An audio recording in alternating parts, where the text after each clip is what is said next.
Welcome to entry app. എൻ്റെ പേര് മീര. ഇന്നത്തെ ക്ലാസ്സിൽ നമ്മൾ ഡിസ്കസ് ചെയ്യാനായിട്ട് ഉദ്ദേശിക്കുന്നത് HSC ഇംഗ്ലീഷ് ഉദ്യോഗാർത്ഥികളുടെ കുറച്ച് സംശയങ്ങളാണ്. ഇവിടെ HSC ഇംഗ്ലീഷ് ഉദ്യോഗാർത്ഥികൾ ഉന്നയിച്ച് 10ഓളം സംശയങ്ങൾക്ക് ഉത്തരമാണ് ഇന്നത്തെ ഈ വീഡിയോയിലൂടെ നിങ്ങളുടെ മുന്നിലെത്തുന്നത്. HSC ഇംഗ്ലീഷ് ഡൗട്ട്സ് എന്തൊക്കെയാണ് ഈ സംശയങ്ങൾ എന്ന് നമുക്ക് ആദ്യം നോക്കാം. ആദ്യത്തെ സംശയം ശ്രദ്ധിക്കുക.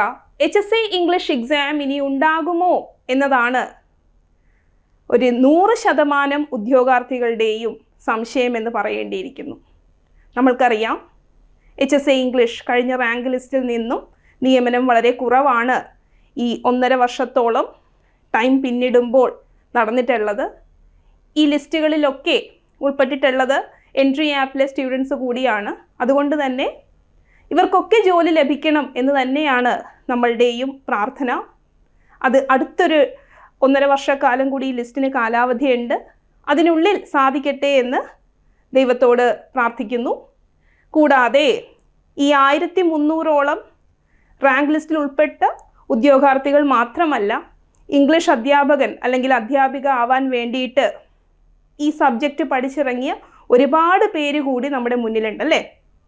അപ്പോൾ അവർക്കും ഒരു പ്രോപ്പർ ഗൈഡൻസ് കൊടുക്കുക എന്നത് നമ്മളുടെ ഉത്തരവാദിത്തമാകുന്നു. അപ്പോൾ അവരുടെ സംശയങ്ങൾക്കും അവർക്ക് എന്തൊക്കെയാണ് നമ്മൾക്ക് നൽകാൻ സാധിക്കുക, എന്തൊക്കെയാണ് എലിജിബിലിറ്റി ക്രൈറ്റീരിയാസ് നമ്മൾ ഫുൾഫില്ല് ചെയ്യേണ്ടത്, ഇങ്ങനെയുള്ള കുറച്ച് കാര്യങ്ങളാണ് ഇന്നത്തെ ഈ വീഡിയോയിലൂടെ നിങ്ങളുമായിട്ട് ഡിസ്കസ് ചെയ്യാനായിട്ട് ഉദ്ദേശിക്കുന്നത്. അപ്പോൾ ഇവിടെ ആദ്യത്തെ സംശയം HSC ഇംഗ്ലീഷ് എക്സാം ഇനി ഉണ്ടാകുമോ എന്നതാണ്.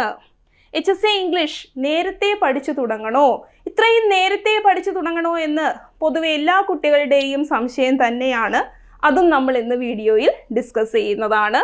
HSC ഇംഗ്ലീഷിന് കോച്ചിങ് ആവശ്യമുണ്ടോ, അതോ സെൽഫ് സ്റ്റഡി കൊണ്ട് HSC ഇംഗ്ലീഷ് നേടാൻ സാധിക്കുമോ എന്ന് ചോദിക്കുന്നു. HSC ഇംഗ്ലീഷ് അടുത്ത നോട്ടിഫിക്കേഷൻ എന്നാണ് എന്നതാണ് മറ്റൊരു ചോദ്യം. അതുപോലെ HSC ഇംഗ്ലീഷിന് ഏത് സ്ട്രാറ്റജിയാണ് ഫോളോ ചെയ്യേണ്ടത് എന്ന് ചോദിച്ചിരിക്കുന്നു. കൂടാതെ HSC ഇംഗ്ലീഷിന് PG നിർബന്ധമാണോ, അതായത് മാസ്റ്റേഴ്സ് നിർബന്ധമാണോ എന്ന് ചോദിച്ചിട്ടുണ്ട്. കൂടാതെ HSC ഇംഗ്ലീഷ് എന്ന തസ്തികക്ക് വേണ്ടി അപേക്ഷിക്കാനായിട്ട് സീറ്ററ്റ് യോഗ്യത നേടിയാൽ മതിയോ എന്നുകൂടി ചോദിച്ചിരിക്കുന്നു. വളരെ ഇമ്പോർട്ടൻ്റ് ആയിട്ടുള്ളൊരു ചോദ്യമാണ്. അതുപോലെ ഏജ് ഓവർ ആകാറായി, എനിക്കിനി ഒരു അവസരം കൂടി HSC ഇംഗ്ലീഷിന് ലഭിക്കുമോ എന്നതും ഒരു കൂട്ടം ഉദ്യോഗാർത്ഥികളുടെ സംശയമാണ്. ഈ പ്രാവശ്യം HSC ഇംഗ്ലീഷ് ടോപ്പ് റാങ്ക് നേടാനായിട്ട് സാധിക്കുമോ എന്ന് ചോദിച്ചിരിക്കുന്നു. HSC ഇംഗ്ലീഷ് ജില്ല തിരഞ്ഞെടുത്തതിൽ തെറ്റ് പറ്റിയോ എന്നും ഉദ്യോഗാർത്ഥികൾ ചോദിച്ചിരിക്കുന്നു. അപ്പോൾ ജില്ല എന്നത് വളരെ നിർണായകമായിട്ടുള്ളൊരു ഘടകമാണ് എന്നുകൂടി നമ്മൾക്ക് മനസ്സിലാക്കാൻ സാധിക്കുന്നു. കഴിഞ്ഞ പ്രാവശ്യം നന്നായി എക്സാം എഴുതാനായിട്ട് പറ്റിയില്ല, ഇനി എന്തൊക്കെ ശ്രദ്ധിക്കണം എന്നും ഉദ്യോഗാർത്ഥികൾ നമ്മളോട് ചോദിച്ചിരുന്നു. അപ്പോൾ ഈ ചോദ്യങ്ങളുടെയൊക്കെ ഒരു ഉത്തരമാണ് ഇന്നത്തെ വീഡിയോ. ഇവിടെ ആദ്യത്തെ ചോദ്യം HSC ഇംഗ്ലീഷ് എക്സാം ഇനി ഉണ്ടാകുമോ എന്നതായിരുന്നു. അപ്പോൾ ഇവിടെ ശ്രദ്ധിക്കുക, നമ്മളുടെ ലാസ്റ്റ് എക്സാം എന്ന് പറയുന്നത് കാറ്റഗറി നമ്പർ 254/2021 ആയിരുന്നു. ഈ ഒരു നോട്ടിഫിക്കേഷൻ വരുന്നത് ഓഗസ്റ്റ് 2-ാം തീയതിയാണ്. 2021 ഓഗസ്റ്റ് 2-ാം തീയതി നോട്ടിഫിക്കേഷൻ വരുന്നു. കാറ്റഗറി 254/2021. 15/6/2022 അതായത് ഒരു വർഷത്തിനുള്ളിൽ നോട്ടിഫിക്കേഷൻ വന്ന് ഒരു വർഷത്തിനുള്ളിലാണ് ഈ എക്സാം നടക്കുന്നത്. ഇവിടേക്ക് കൊറോണയുടെയും സമയമായിരുന്നു. 2021, 2021 കാലഘട്ടം എന്ന് പറയുന്നത് കൊറോണ ആ ഒരു കാലഘട്ടമായിരുന്നു. എന്നിട്ടും ഒരു വർഷത്തിനുള്ളിൽ എക്സാം നടന്നു. 2023 റാങ്ക് ലിസ്റ്റ് പ്രസിദ്ധീകരിക്കപ്പെട്ടു. ആലപ്പുഴ ജില്ലയുടെ ആയിരുന്നു ആദ്യം പ്രസിദ്ധീകരിക്കപ്പെട്ട റാങ്ക് ലിസ്റ്റ് എന്ന് പറയേണ്ടിയിരിക്കുന്നു. അപ്പോൾ ഇവിടെ 2023 റാങ്ക് ലിസ്റ്റ് പ്രസിദ്ധീകരിക്കപ്പെട്ടു. ഒരു റാങ്ക് ലിസ്റ്റിൻ്റെ കാലാവധി എന്ന് പറയുന്നത് 3 വർഷമാണ് എന്ന് നമ്മൾക്ക് എല്ലാവർക്കും അറിയാം. അതുകൊണ്ട് തന്നെ 2026 കൂടി ഈ ഒരു റാങ്ക് ലിസ്റ്റിൻ്റെ കാലാവധി കഴിയുന്നതാണ് അല്ലേ, അവസാനിക്കുന്നതാണ്. അതോടെ മറ്റൊരു റാങ്ക് ലിസ്റ്റ് വരേണ്ടിയിരിക്കുന്നു. അതുകൊണ്ട് തന്നെ നമ്മൾക്ക് എന്തുറപ്പായിട്ടും പറയാൻ സാധിക്കും, ഇപ്പോൾ PSC വളരെ ചിട്ടയോടെ തന്നെ എക്സാംസ് ഒക്കെ കണ്ടക്ട് ചെയ്യുന്നുണ്ട്. അതുകൊണ്ട് തന്നെ 2025 കൂടി നമ്മൾക്ക് നോട്ടിഫിക്കേഷൻ, HSA ഇംഗ്ലീഷിൻ്റെ നോട്ടിഫിക്കേഷൻ എക്സ്പെക്റ്റ് ചെയ്യാം. നമ്മൾക്ക് പ്രതീക്ഷിക്കാം, നോട്ടിഫിക്കേഷൻ 2025 പ്രതീക്ഷിക്കാം. അപ്പോൾ അതിൻ്റെ ഒരു വളരെ ഇമ്പോർട്ടൻ്റ് ആയിട്ടുള്ള കുറച്ച് കാര്യങ്ങളാണ് ഈ ഒരു പേജിൽ നിങ്ങൾക്ക് കൊടുത്തിട്ടുള്ളത്. അപ്പോൾ HSA ഇംഗ്ലീഷ് ഇനി ഉണ്ടാകുമോ എന്നൊരു സംശയം നിങ്ങൾക്ക് മാറിയിട്ടുണ്ടാകും. അതായത് 2025 ഒരു ഓർഡർ പ്രകാരം, അതായത് നമ്മളുടെ 3 വർഷ കാലാവധി ആ ഒരു റാങ്ക് ലിസ്റ്റ് അവസാനിക്കുന്നതോടെ മറ്റൊരു റാങ്ക് ലിസ്റ്റ് നിലവിൽ വരേണ്ടിയിരിക്കുന്നു. അങ്ങനെയെങ്കിൽ 2025 ഈ ഒരു നോട്ടിഫിക്കേഷൻ വരാൻ സാധ്യതയുണ്ട് അല്ലേ. HSA ഇംഗ്ലീഷ് നേരത്തെ പഠിച്ചു തുടങ്ങണോ? ഇവിടെ നേരത്തെ പഠിച്ചു തുടങ്ങണോ എന്ന് ചോദിക്കുന്നവരോട് ഞാൻ ഈ ഒരു എക്സാമിൻ്റെ ക്വാളിഫിക്കേഷനെ ബേസ് ചെയ്ത് ഏജ് ലിമിറ്റാണ് ഇവിടെ ഇമ്പോർട്ടൻ്റ് ആയിട്ട് കൊടുത്തിട്ടുള്ളത്. HSA ഇംഗ്ലീഷ് നേരത്തെ പഠിച്ചു തുടങ്ങണോ? ഇവിടെ ഏജ് ലിമിറ്റ് കൊടുത്തിരിക്കുന്നു. 18 മുതൽ 40 വയസ്സ് വരെയുള്ളവർക്കാണ് ഈ ഒരു എക്സാമിന് അപേക്ഷിക്കാൻ സാധിക്കുക അല്ലേ. അപ്പോൾ ഇവിടെ ഈ 18 മുതൽ 40 വയസ്സ് വരെ എന്ന് പറയുമ്പോൾ 23 വയസ്സിനുള്ളിൽ മാത്രമാണ് നമ്മൾക്ക് ബാച്ചിലേഴ്സും മാസ്റ്റേഴ്സും DED ഒക്കെ നേടിയെടുക്കാനായിട്ട് സാധിക്കുക. ഒരു 23 വയസ്സാകും ഏതൊരു വ്യക്തിയും അല്ലേ. ഇതൊക്കെ നേടിയെടുക്കുമ്പോഴത്തേക്കും 23 വയസ്സ് ആയിരിക്കുന്നു. ഇനി നമ്മളുടെ കയ്യിൽ ബാക്കിയുള്ളത് ഈ ഒരു ഏജ് ലിമിറ്റിനുള്ളിൽ നിന്നുകൊണ്ട് ചിന്തിക്കുകയാണ് എങ്കിൽ 17 വർഷം മാത്രമാണ്. 17 വർഷം. ഈ 17 വർഷത്തിൽ 5 ആയിട്ട് ഡിവൈഡ് ചെയ്തുകൊണ്ട് നോക്കുകയാണെങ്കിൽ 3 HSA എക്സാമിനാണ് സാധ്യതയുള്ളത്. 3 HSA എക്സാമിന് ഒരു പ്രോബബിലിറ്റി നമ്മൾക്ക് പറയാൻ സാധിക്കും അല്ലേ. അപ്പോൾ 3 അവസരം മാത്രമാണ് HSA ഹൈസ്കൂൾ അസിസ്റ്റൻ്റ് ആയിട്ട് ടീച്ചറായി മാറാനായിട്ട് നമ്മൾക്ക് ഗവൺമെൻറ് എക്സാം എഴുതാനായിട്ട് സാധിക്കുക എന്നതാണ് ഇവിടെ സൂചിപ്പിച്ചിരിക്കുന്നത്. അപ്പോൾ പൊതുവേ നമ്മൾ ആദ്യം എക്സാം എഴുതുമ്പോൾ ആദ്യം HSA ഒക്കെ അറ്റംപ്റ്റ് ചെയ്യുന്നവർ ഫസ്റ്റ് അറ്റംപ്റ്റിലും കിട്ടുന്നവരുണ്ട്. പക്ഷേ ഒരു 50% കുട്ടികളും എങ്ങനെയാണ് ഫസ്റ്റ് അറ്റംപ്റ്റിൽ അവരുടെ കുറേ കുറവുകൾ ഉണ്ടായിരിക്കും അല്ലേ. അവരുടെ ആ ഒരു നെഗറ്റീവ്സ് വരുത്തുന്നു. അതുപോലെ തന്നെ പഠിക്കേണ്ടത് എങ്ങനെയാണ് എന്നറിയില്ല. അങ്ങനെയൊക്കെ വരുമ്പോഴത്തേക്കും അവർക്ക് ലിസ്റ്റിൽ എത്തിപ്പെടാനായിട്ടുള്ള ആ ഒരു മാർക്ക് നേടാനായിട്ട് സാധിക്കാറില്ല. അപ്പോൾ ഇവിടെ എന്ത് സംഭവിക്കുന്നു? ഫസ്റ്റ് അറ്റംപ്റ്റ് 50% കുട്ടികളുടെയും ഒരു ഫെയിലിയർ ആയിരിക്കും എന്ന് നമ്മൾ മനസ്സിലാക്കേണ്ടിയിരിക്കുന്നു. അപ്പോൾ ഇവിടെ ആ ഒരു ഫസ്റ്റ് അറ്റംപ്റ്റ് എന്ന് പറയുന്നത് 3 അറ്റംപ്റ്റുകളിൽ ഒന്നാണ്. ഇനി ബാക്കിയുള്ളത് 2 അറ്റംപ്റ്റ് മാത്രമാണ് അല്ലേ. 2 അവസരങ്ങൾ കൂടിയാണ് HSA ഉദ്യോഗാർത്ഥികളുടെ മുന്നിലുള്ളത് എന്ന് ഓർക്കുക. അപ്പോൾ ഈ 2 അറ്റംപ്റ്റ് അല്ലെങ്കിൽ 2 അവസരം നമ്മൾ മാക്സിമം യൂട്ടിലൈസ് ചെയ്യേണ്ടിയിരിക്കുന്നു. അതിലൂടെ നമ്മൾ എന്ത് ചെയ്യേണ്ടിയിരിക്കുന്നു? ജോലിയിൽ പ്രവേശിക്കേണ്ടിയിരിക്കുന്നു. റാങ്ക് ലിസ്റ്റിൽ ഉന്നത വിജയം നേടി നമ്മൾ ജോലിയിൽ പ്രവേശിക്കേണ്ടിയിരിക്കുന്നു എന്ന് പറയേണ്ടിയിരിക്കുന്നു അല്ലേ. അപ്പോൾ ഇവിടെ HSA ഇംഗ്ലീഷ് നേരത്തെ പഠിച്ചു തുടങ്ങണോ എന്നാണ് ചോദിച്ചത്. അപ്പോൾ അവസരങ്ങളുടെ ഇമ്പോർട്ടൻസ് മനസ്സിലാക്കിക്കൊണ്ട് നമ്മൾ എന്ത് ചെയ്യണം? മുന്നേറണം എന്നാണ് എനിക്ക് പറയാനുള്ളത്. HSA ഇംഗ്ലീഷിനൊരു കോച്ചിങ് ആവശ്യമുണ്ടോ? ഞാൻ നേരത്തെ പറഞ്ഞു ഫസ്റ്റ് അറ്റംപ്റ്റിൽ നമ്മൾക്ക് ആ ഒരു പ്രോപ്പർ ഗൈഡൻസ് ഉണ്ടാവില്ല. നമ്മൾ സെൽഫ് സ്റ്റഡി ആയിരിക്കും ചെയ്യുന്നത് അല്ലേ. സെൽഫ് സ്റ്റഡിയാണ് നമ്മൾ ചെയ്യുന്നത്. അപ്പോൾ ഈ സെൽഫ് സ്റ്റഡിയുടെ കുറച്ച് ഡ്രോബാക്സ് ഉണ്ട്. അതായത് നമുക്ക് പ്രാക്ടീസ് കിട്ടുന്നില്ല. നമ്മൾ കാര്യങ്ങളൊക്കെ പഠിക്കുന്നുണ്ട്, നമുക്ക് വ്യക്തമായിട്ടുള്ളൊരു പ്രാക്ടീസ് നമുക്ക് കിട്ടുന്നുണ്ടാവില്ല. അപ്പോൾ എന്താണ് സംഭവിക്കുക? ആ ഒരു പ്രോപ്പർ ഗൈഡൻസ് ഇല്ല, ടെസ്റ്റ് എഴുതി പ്രാക്ടീസ് ഇല്ല. അപ്പോൾ എക്സാം ഹാളിൽ ചെല്ലുമ്പോഴത്തേക്കും നമ്മളുടെ സ്പീഡ് മാനേജ് ചെയ്യാൻ നമ്മൾക്കറിയില്ല, തെറ്റായിട്ട് ബബിൾ ചെയ്യുന്നു, അല്ലെങ്കിൽ ആ ഒരു ടെൻഷൻ വരുന്നു, ആൻസേഴ്സ് ഓർത്തെടുക്കാനായിട്ട് സാധിക്കുന്നില്ല. അങ്ങനെ പല പ്രോബ്ലംസ് ആണ് നമ്മൾ ഫേസ് ചെയ്യേണ്ടി വരിക. അപ്പോൾ self study plus proper guidance എന്ന് പറയുന്നത് വളരെ ഇമ്പോർട്ടൻ്റ് ആണ്. എന്തിനെ വെച്ച് നോക്കുമ്പോൾ? HSA ഇംഗ്ലീഷ് പോലെയുള്ള എക്സാം വെച്ച് നോക്കുമ്പോൾ. കാരണം നിങ്ങൾക്ക് മോക്ക് ടെസ്റ്റ് ചെയ്യാനായിട്ട് സാധിക്കുന്നു. മോക്ക് ടെസ്റ്റിലൂടെ നിങ്ങൾക്ക് നിങ്ങളുടെ നെഗറ്റീവ്സ് എന്താണ്, ഏത് ഏരിയയിലാണ് നിങ്ങൾ വീക്ക് എന്ന് ഐഡൻറ്റിഫൈ ചെയ്യാനായിട്ട് സാധിക്കുന്നു. അതുപോലെ തന്നെ പ്രാക്ടീസ് ടെസ്റ്റ് അല്ലേ, ഓരോ ടോപ്പിക് വൈസ് ആയിട്ടുള്ള പ്രാക്ടീസ് ടെസ്റ്റ് ഉണ്ട്. അതിലൂടെ നിങ്ങൾക്ക് ഓരോ ടോപ്പിക്കും തറവായിട്ട് പഠിച്ചെടുക്കാനായിട്ട് സാധിക്കുന്നു. പിന്നെ നമ്മൾക്ക് വളരെ ഇമ്പോർട്ടൻ്റ് ആയിട്ടുള്ളൊരു പോയിന്റ് എന്ന് പറയുന്നത് കോമ്പീറ്റ് ചെയ്യാനായിട്ട് സാധിക്കും. നമ്മളൊരു ആപ്പിൽ കോച്ചിങ് എടുത്തു കഴിയുമ്പോൾ ഒരു കമ്മ്യൂണിറ്റി, ഇപ്പോൾ HSA ഇംഗ്ലീഷ് എന്നൊരു കമ്മ്യൂണിറ്റി അവിടെ രൂപപ്പെടുകയാണ്. ആ കമ്മ്യൂണിറ്റി ആയിട്ട് ഡിസ്കസ് ചെയ്യാനും അവിടെ അതിനിടയിൽ ഒരു ഹെൽത്തി കോമ്പറ്റീഷൻ നമ്മൾക്ക് കാണാനായിട്ട് സാധിക്കുന്നു. അപ്പോൾ നിങ്ങൾക്ക് നിങ്ങളുടെ റാങ്ക്, നിങ്ങൾ എവിടെ നിൽക്കുന്നു, HSA ഇംഗ്ലീഷ് കമ്മ്യൂണിറ്റിയിൽ നിങ്ങൾ എവിടെ നിൽക്കുന്നു എന്നറിയാനുള്ളൊരു അവസരം ആപ്പിലൂടെ നിങ്ങൾക്ക് സാധ്യമാണ്. അതുപോലെ നിങ്ങളുടെ നെഗറ്റീവ്സ് എന്താണ് എന്ന് മനസ്സിലാക്കി അത് ഇംപ്രൂവ് ചെയ്യാനായിട്ടുള്ളൊരു അവസരം കൂടി എന്തിലൂടെ ലഭിക്കുന്നു, ഈ കോച്ചിങ്ങിലൂടെ ലഭിക്കുന്നുണ്ട്. അപ്പോൾ ഒരു സ്ട്രെസ് ഫ്രീ ആയിട്ടുള്ള ഒരു കോച്ചിങ്ങിന് എന്താവശ്യമാണ്, ആപ്പിനെ നിങ്ങൾക്ക് യൂസ് ചെയ്യാവുന്നതാണ് അല്ലേ. അപ്പോൾ self study plus proper guidance ആണ് നമ്മൾക്ക് എൻട്രി ആപ്പ് HSA ഇംഗ്ലീഷ് കോച്ചിങ്ങിലൂടെ നിങ്ങൾക്ക് പ്രൊവൈഡ് ചെയ്യുന്നത്. അവിടെ നിങ്ങൾ സ്ട്രെസ് ഫ്രീ ആയിട്ട് നിങ്ങൾക്ക് ഈ കാര്യങ്ങളൊക്കെ പഠിച്ചെടുക്കാനും നിങ്ങളെ സ്വയം വിലയിരുത്താനും നിങ്ങൾ HSA ഇംഗ്ലീഷ് ഉദ്യോഗാർത്ഥികളുടെ കൂടെ എവിടെ നിൽക്കുന്നു എന്ന് അറിയാനും അവരുടെ പഠനത്തിൽ നിങ്ങൾ എവിടെ നിൽക്കുന്നു എന്നറിയാനും സാധിക്കുന്നു. HSA ഇംഗ്ലീഷ് ഏത് സ്ട്രാറ്റജി ഫോളോ ചെയ്യണം? അപ്പോൾ ഇവിടെ പുതിയ കുട്ടികളൊക്കെ ഉണ്ട്, പുതിയ കുട്ടികൾ ജസ്റ്റ് പാസ് ഔട്ട് ആയിട്ടുള്ള കുട്ടികളുണ്ട്. അപ്പോൾ ഏത് സ്ട്രാറ്റജിയാണ് ഫോളോ ചെയ്യേണ്ടത് എന്ന് അവരുടെ ഒരു സംശയമാണ്. ഇവിടെ ഒരു ലോങ് ടേം സ്റ്റഡി തന്നെയാണ് ഞാൻ ഇവിടെ സജസ്റ്റ് ചെയ്യുക. കാരണം ഇപ്പോൾ നമ്മളുടെ കയ്യിൽ ടൈം ഉണ്ട് അല്ലേ. അതായത് 2025 നോട്ടിഫിക്കേഷൻ വരുന്നതെങ്കിൽ നമ്മളിപ്പോൾ 24 ജൂലൈയിലാണ് നിൽക്കുന്നത് അല്ലേ, ജൂലൈയിലാണ്.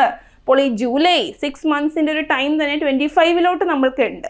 അപ്പോൾ ഇവിടെ ഒരു ലോങ് ടേം സ്റ്റഡി ഇവിടെ പോസിബിൾ ആണ് എന്ന് നിങ്ങൾ മനസ്സിലാക്കേണ്ടിയിരിക്കുന്നു. ഒരു ലോങ് ടേം സ്റ്റഡി പോസിബിൾ ആണ്.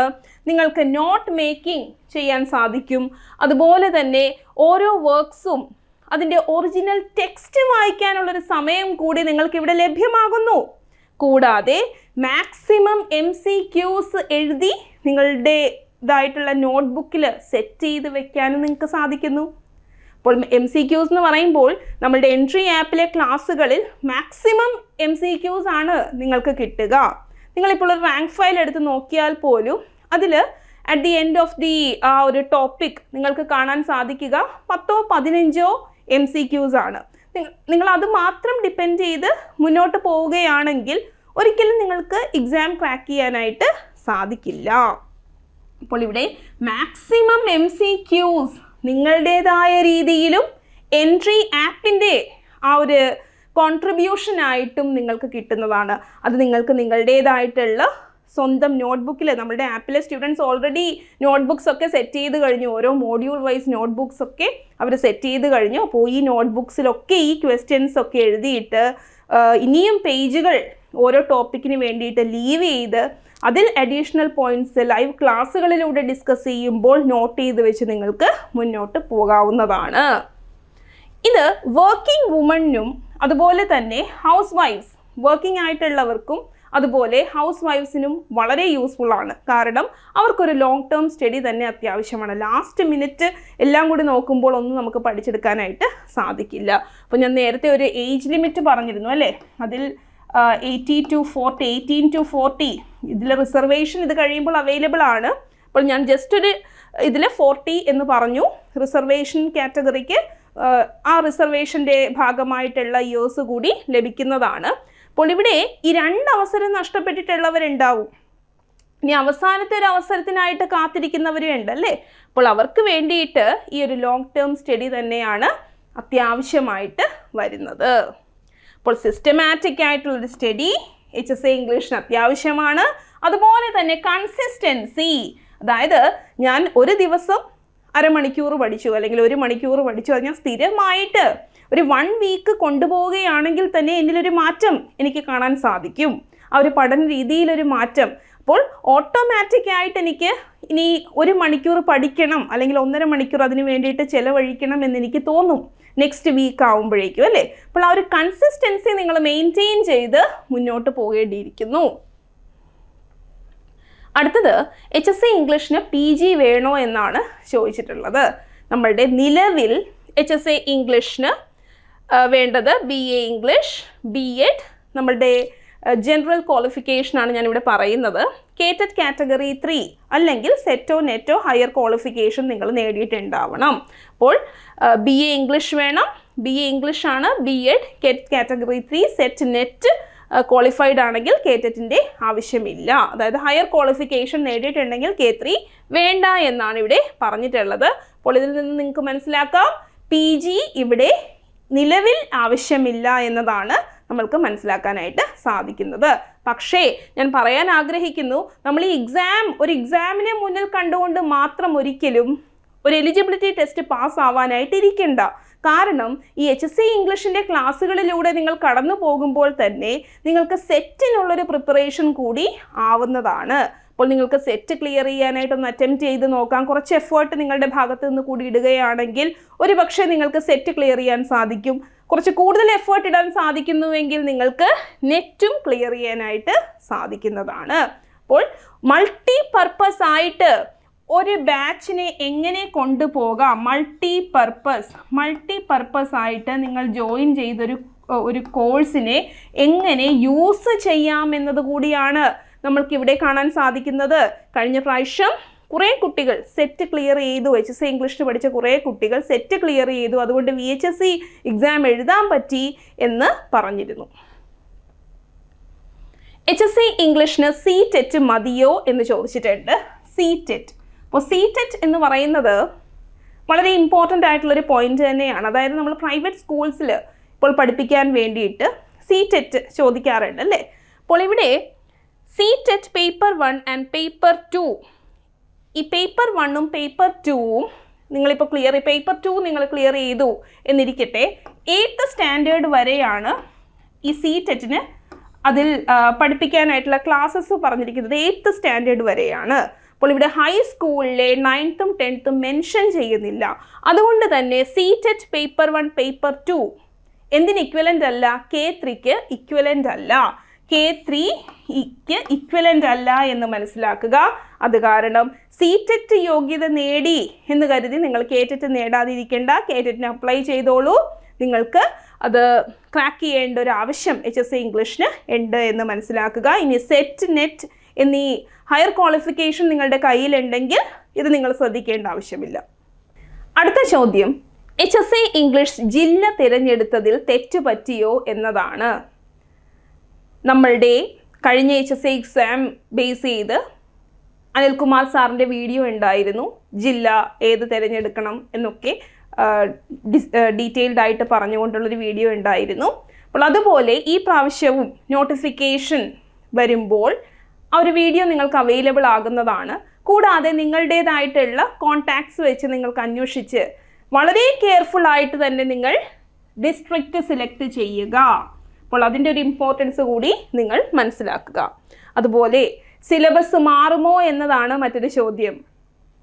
സിലബസ് മാറി എന്നിരിക്കട്ടെ, ഗ്രാമർ പോർഷന് ഒരു മാറ്റവും വരാൻ പോകുന്നില്ല. അതുപോലെ തന്നെ linguistics, teaching methodology, literary criticism, ഇതിലൊന്നും ഒരു മാറ്റവും സംഭവിക്കാൻ സാധ്യതയില്ല. പിന്നെ എവിടെയാണ് മാറ്റം സംഭവിക്കുക? പ്രോസ്, പോയട്രി, ഡ്രാമ, ഈ ഏരിയയിലാണ് ചെറിയ മാറ്റങ്ങൾ സംഭവിക്കുക. അവിടെ ചിലപ്പോൾ റൈറ്ററിൻ്റെ വർക്ക്സ് മാറാം, അവിടെയും മേജർ വർക്ക്സ് ചിലപ്പോൾ നിലനിൽക്കാം അല്ലേ. അപ്പോൾ അതിൽ മാറ്റം വരാൻ സാധ്യതയില്ല എന്ന് തന്നെ നമ്മൾക്ക് മനസ്സിലാക്കാൻ പറ്റുന്നു. അപ്പോൾ ഒരു 75% ടോപ്പിക് എന്ന് പറയുന്നത് സ്റ്റാറ്റിക് ആണ്, മനസ്സിലാക്കുക. സ്റ്റാറ്റിക് ടോപ്പിക്സ് ആണ്, അതിനൊരിക്കലും മാറ്റം വരില്ല. അത് മാറ്റം വരില്ല എന്ന് മനസ്സിലാക്കി നിങ്ങൾ മുന്നോട്ട് പോകുക. കഴിഞ്ഞ പ്രാവശ്യം നന്നായി എക്സാം എഴുതാൻ പറ്റിയില്ല, ഇനി എന്തൊക്കെ ശ്രദ്ധിക്കണം എന്നാണ് ചോദിച്ചിട്ടുള്ളത്. അപ്പോൾ ഇവിടെ കഴിഞ്ഞ പ്രാവശ്യം എക്സാം നന്നായിട്ട് എഴുതാൻ പറ്റാത്തവർ, അതായത് ഞാൻ നേരത്തെ പറഞ്ഞ ഒരു ഫസ്റ്റ് കാറ്റഗറി, ഫസ്റ്റ് അറ്റംപ്റ്റിൻ്റെ മിസ്റ്റേക്സ് ഒക്കെ അവർക്കും സംഭവിച്ചിട്ടുണ്ടാവും. അപ്പോൾ ഇവിടെ മൈന്യൂട്ട് ഡീറ്റെയിൽസ് മുതൽ മേജർ ഡീറ്റെയിൽസ് വരെ നിങ്ങൾ ഈ ഒരു എക്സാമിന് വേണ്ടി കവർ ചെയ്യേണ്ടിയിരിക്കുന്നു. കൂടാതെ ഇയേഴ്സ് ആവട്ടെ, ഡേറ്റ് ആവട്ടെ, ഇങ്ങനെയൊക്കെയുള്ള കാര്യങ്ങൾ ഡിസ്കഷനിലൂടെ നിങ്ങൾ പഠിക്കേണ്ടിയിരിക്കുന്നു. അപ്പോൾ ലൈവ് ക്ലാസ്സിലൂടെയും നമ്മൾ ഡിസ്കഷൻ ഗ്രൂപ്പിലും ഒക്കെ ഡിസ്കസ് ചെയ്യുമ്പോൾ ഇത് നിങ്ങളുടെ മനസ്സിൽ സെറ്റ് ആവുകയാണ്. അല്ലാതെ നിങ്ങൾ റോട്ട് ലേണിംഗ് മെത്തേഡ് ഇയേഴ്സിന് വേണ്ടിയിട്ട് അല്ലെങ്കിൽ ഡേറ്റ് ഒക്കെ ഓർത്തിരിക്കാനായിട്ട് എടുക്കുമ്പോൾ അതൊരിക്കലും നിങ്ങളുടെ മനസ്സിൽ സെറ്റ് ആവില്ല അല്ലേ. അപ്പോൾ ഇവിടെ ഇയേഴ്സ് ഡേറ്റിൻ്റെ ഒക്കെ ഇമ്പോർട്ടൻസ് കൂടിയാണ് നിങ്ങൾക്ക് കാണാൻ സാധിക്കുന്നത്. കൂടാതെ പ്രാക്ടീസ് ടെസ്റ്റും മോക്ക് ടെസ്റ്റും നിങ്ങൾക്ക് അറ്റംപ്റ്റ് ചെയ്യാനായിട്ട് സാധിക്കുന്നു. ഇതൊരു ട്രയൽ ആൻഡ് എറർ മെത്തേഡിലൂടെയാണ് നിങ്ങൾ ചെയ്യുന്നത്. അതായത് നിങ്ങൾ ആദ്യം അറ്റംപ്റ്റ് ചെയ്യുന്നു, നിങ്ങൾക്ക് തെറ്റുകൾ പറ്റുന്നു, പിന്നെയും നിങ്ങൾ ആ തെറ്റുകൾ ശരിയാക്കുന്നു, ചിലപ്പോൾ പിന്നെയും ചില മിസ്റ്റേക്സ് സംഭവിച്ചേക്കാം. അങ്ങനെ ലാസ്റ്റ് എന്ത് ചെയ്യുന്നു, നിങ്ങൾ എല്ലാ ക്വസ്റ്റ്യൻസും ശരിയാക്കുന്നു അല്ലേ. അപ്പോൾ ട്രയൽ ആൻഡ് എറർ മെത്തേഡാണ് നിങ്ങൾക്ക് ഏറ്റവും അത്യാവശ്യമായിട്ട് വരുന്നത്. കൂടാതെ കഴിഞ്ഞ പ്രാവശ്യം കിട്ടാതെ പോയവർക്ക് അവരവരുടെ കറണ്ട് അഫയേഴ്സ് ഒട്ടും ഇംപ്രൂവ് ചെയ്തിട്ടുണ്ടായിരുന്നില്ലായിരിക്കാം. അതുപോലെ GK മെത്തഡോളജിക്കൊന്നും ഫോക്കസ് കൊടുത്തിട്ടുണ്ടായില്ല. അതായത് 80% നമ്മളുടെ ലിറ്ററേച്ചർ പാർട്ടും 20% എന്ന് പറയുന്നത് കറണ്ട് അഫയേഴ്സ് GK മെത്തഡോളജിയാണ്. അപ്പോൾ ഈ 20 മാർക്സും റാങ്ക് നിർണ്ണയിക്കുന്ന ഘടകമാണ് എന്ന് നിങ്ങൾ മനസ്സിലാക്കുക. അതുപോലെ ചിലവർ എന്ത് ചെയ്തിട്ടുണ്ട്, റാങ്ക് ഫയലിനെ ഡിപ്പെൻഡ് ചെയ്ത് പോയിട്ടുള്ളവരുണ്ട് അല്ലേ. അപ്പോൾ ഈ റാങ്ക് ഫയലിനെ നമ്മൾ അന്ധമായിട്ട് വിശ്വസിച്ച് പോകുമ്പോൾ നമ്മൾക്ക് എല്ലാ കാര്യങ്ങളും അവിടെ നിന്നും കിട്ടണമെന്നില്ല. നിങ്ങളെ സപ്പോർട്ട് ചെയ്യാനായിട്ട് ഒരു റാങ്ക് ഫയലിന് സാധിച്ചേക്കാം, പക്ഷേ ബാക്കി 50% നിങ്ങൾ നിങ്ങളുടെ കയ്യിൽ നിന്ന് തന്നെ ഇടേണ്ടിയിരിക്കുന്നു. നിങ്ങളുടെ ആ ഒരു റിസോഴ്സിനാണ്, നിങ്ങൾ സ്വയം എഴുതി ഉണ്ടാക്കുന്ന നോട്ട്സിനാണ് അവിടെ ഇമ്പോർട്ടൻസ് എന്ന് മനസ്സിലാക്കുക. ഓക്കെ, അപ്പോൾ കഴിഞ്ഞ പ്രാവശ്യം HSA ഇംഗ്ലീഷ് കിട്ടാതെ പോയവരുടെ മിസ്റ്റേക്സ് ആണ് ഇവിടെ കൊടുത്തിട്ടുള്ളത്. ഈ പ്രാവശ്യം HSA ഇംഗ്ലീഷ് ടോപ്പ് റാങ്ക് നേടാൻ സാധിക്കുമോ? അപ്പോൾ നമുക്ക് മനസ്സിലായി, വളരെ കുറച്ച് ഉദ്യോഗാർത്ഥികൾ മാത്രമാണ് ഈ കഴിഞ്ഞ റാങ്ക് ലിസ്റ്റിൽ ഉൾപ്പെട്ടിട്ടുള്ളത്. ചിലയിടത്തൊക്കെ 10 പേരെ മാത്രം ഉൾപ്പെടുത്തിക്കൊണ്ടുള്ള റാങ്ക് ലിസ്റ്റുകളാണ് പുറത്തു വന്നത് അല്ലേ. അപ്പോൾ ടോപ്പ് റാങ്ക് നേടാനായിട്ട് നിങ്ങൾ ഡിറ്റർമിൻഡ് ആയിട്ട് പഠിക്കേണ്ടിയിരിക്കുന്നു. ആ ഒരു കോൺഫിഡൻസ് നിങ്ങളിൽ ഉണ്ടാവേണ്ടിയിരിക്കുന്നു. ഹാർഡ് വർക്ക് എന്ന് പറയുന്നത് ഹാർഡ് വർക്ക് മാത്രമല്ല, hard work plus smart work നിങ്ങൾ ചെയ്യാനായിട്ട് പഠിക്കണം. ഈ ഹാർഡ് വർക്കും സ്മാർട്ട് വർക്കും ഒരുമിച്ച് കൊണ്ടുപോയാൽ മാത്രമാണ് നിങ്ങൾക്കിത് നേടാനായിട്ട് സാധിക്കുക. പിന്നെ കൺസിസ്റ്റൻസി, ഞാൻ നേരത്തെയും പറഞ്ഞു, സിസ്റ്റമാറ്റിക് ആയിട്ട് തന്നെ നിങ്ങൾ പോകണം. അല്ലാതെ ഒരു ദിവസം പഠിച്ചു അടുത്ത ദിവസം വേണ്ട, ഇനി 2 ദിവസം ഹോളിഡേ ആവട്ടെ അത് കഴിഞ്ഞിട്ടാവാം എന്ന് വിചാരിച്ചിരുന്നു കഴിഞ്ഞാൽ HSA ഇംഗ്ലീഷ് നിങ്ങൾക്ക് നേടാൻ സാധിക്കില്ല. പിന്നെ പ്രാർത്ഥനയാണ്. ഏത് കാര്യത്തിലും നാം പാതി ദൈവം പാതി എന്നാണല്ലോ പറയുന്നത്. അതുകൊണ്ട് തന്നെ നമ്മൾ നമ്മളുടേതായിട്ടുള്ള ആ ഒരു പാർട്ട് ചെയ്യുക, ബാക്കി ദൈവത്തിൻ്റെ കയ്യിൽ ഏൽപ്പിക്കുക എന്നതാണ് ഇവിടെ പറയാനുള്ളത്. നൗ ഏജ് ഓവർ ആകാറായി, എനിക്കൊരു അവസരം കൂടി HSA ഇംഗ്ലീഷിന് കിട്ടുമോ എന്നാണ് ചോദിച്ചിട്ടുള്ളത്. ഇത് നമ്മൾ ആദ്യം ഏജ് എലിജിബിലിറ്റി പറഞ്ഞല്ലോ. അപ്പോൾ 18 to 40 ആ ഒരു ജനറൽ ഏജ് നമ്മൾ പറഞ്ഞിരുന്നു. അപ്പോൾ ഇവരുടെ അവസാനത്തെ ചാൻസ് ആയിരിക്കാം അവർ 40 ഏജിലൊക്കെ അതിൻ്റെ അരികത്തെത്തിയിട്ടുള്ള ഉദ്യോഗാർത്ഥികളുടെ സംശയമാണിത്. അപ്പോൾ നിങ്ങൾ പോസിറ്റീവ് തിങ്കിങ് ആണ് കൊണ്ടുപോകേണ്ടത്. അതായത് HSA വിളിക്കും, അടുത്ത വർഷം വിളിക്കും, നിങ്ങൾ പഠിക്കുക, റെഡിയാവുക. ഇത് നിങ്ങളുടെ ലാസ്റ്റ് ചാൻസ് ആണ് എന്ന് മനസ്സിലാക്കി നിങ്ങൾ മുന്നേറുക. ആ ഒരു ലാസ്റ്റ് ചാൻസിൽ ഞാൻ നേടിയിരിക്കും എന്ന് തന്നെ ഉറപ്പിച്ച് മുന്നോട്ട് പോവുക. മൂവ് ഫോർവേഡ്, പഠിക്കുക, സ്റ്റഡി. അതാണ് നിങ്ങൾ ഇനി ചെയ്യേണ്ടത്. അപ്പോൾ ഇവിടെ HSA ഇംഗ്ലീഷ് ഉദ്യോഗാർത്ഥികളുടെ സംശയങ്ങൾക്കുള്ള മറുപടിയായിരുന്നു ഈ ഒരു വീഡിയോ. അപ്പോൾ എല്ലാവർക്കും ഈ വീഡിയോ യൂസ്ഫുൾ ആയിട്ടുണ്ട് എന്നാണ് വിശ്വാസം. അപ്പോൾ എല്ലാവരും നന്നായിട്ട് ഈ ഒരു എക്സാം വരും എന്ന ഒരു പ്രതീക്ഷയിൽ, അടുത്ത വർഷം നോട്ടിഫിക്കേഷൻ പ്രതീക്ഷിച്ചുകൊണ്ട് തന്നെ ഇപ്പോൾ തന്നെ പഠനം ആരംഭിക്കുക. എൻട്രി ആപ്പ് നിങ്ങളെ ഹെൽപ്പ് ചെയ്യാനായിട്ട് സജ്ജമാണ്. നിങ്ങൾക്ക് എൻട്രി ആപ്പിൽ ജോയിൻ ചെയ്ത് കഴിഞ്ഞാൽ ഈ കാര്യങ്ങളൊക്കെ വളരെ സിസ്റ്റമാറ്റിക് ആയിട്ട് നേടിയെടുക്കാനായിട്ട് സാധിക്കുന്നതാണ്. അപ്പോൾ അടുത്ത ക്ലാസ്സിൽ കാണുന്നത് വരെ എല്ലാവർക്കും നന്ദി, നമസ്കാരം.